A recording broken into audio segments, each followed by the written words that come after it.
Well, hello everyone. It's time to make time. It's time to make peppercorn crusted filet mignon with a port cherry reduction. And this recipe, I found a variant of this recipe online about 10 years ago in an effort to surprise my wife. She loves fillets. And here's the ingredients. Starting out, we have dried tart cherries.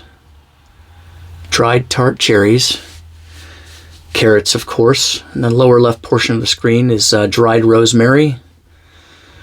Got baby red potatoes, balsamic vinegar, some honey, extra virgin olive oil, ruby port, not just any port, but get ruby port, salt, pepper, and garlic, one large shallot, and a stick of butter, and of course these beautiful prime fillets. These are about 6 ounces each. We're cooking with 6 of them total today because we have a pretty big party. And peppercorns. You want whole peppercorns. And starting out, some of the prep work that you do to start out, you take the peppercorns. This is just a coffee grinder. You want to do a kind of a medium grind. You don't want to make it too powdery. You want to leave some of the consistency on the peppercorns there. 1/4 cup of olive oil, the extra virgin olive oil, and you want to simmer that about medium heat for about 7 minutes, and then take it off the heat and let it cool. And then with the red potatoes, you want to quarter those and lather them in olive oil, salt, pepper, garlic, and the dried rosemary, and put it off to the side ready to bake. And then you got your ruby port, your balsamic vinegar, the shallots, fresh sprig of thyme. And then for the carrots, I just cut them long ways so they cook pretty consistently. If they're too big, they don't cook right. But cut them long ways, cook them in some olive oil with a pinch of salt, and then finish them off with that honey. So once those peppercorns cool to room temperature or cooler, you take the steaks and you push it into the peppercorn and olive oil mixture, and then you tightly wrap it in plastic wrap.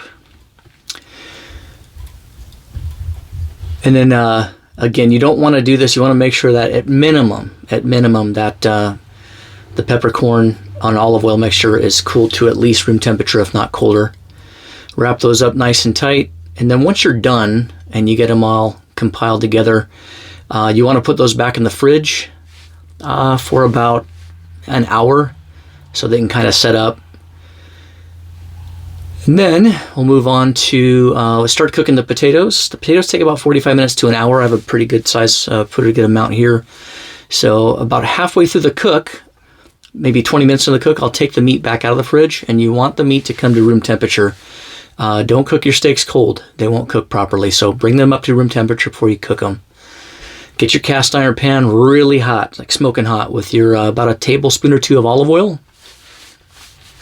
And once you know it's smoking hot, like my wife, put the steaks in there, and you want to cook them about 3 minutes per side, so you get that nice crust. So 3 minutes per side, maybe about 3.5 minutes if you have that many steaks.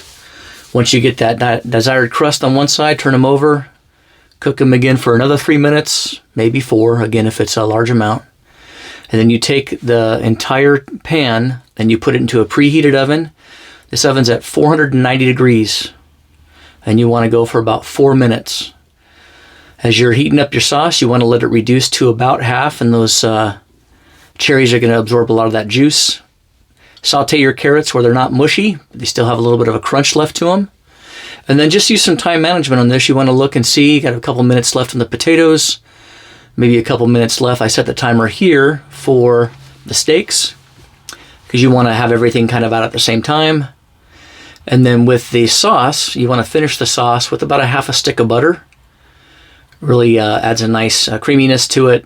And again, you can see how the cherries have absorbed that juice. And let that pat of butter melt in there, stirring. And those sprigs of fresh thyme, make sure you take those out before you serve it over the steaks. So when the steaks are done, take them out. And do not let them stay in this pan for too long because they're still cooking. It's red hot. Put them on a cutting board and let them rest, or a plate, doesn't matter.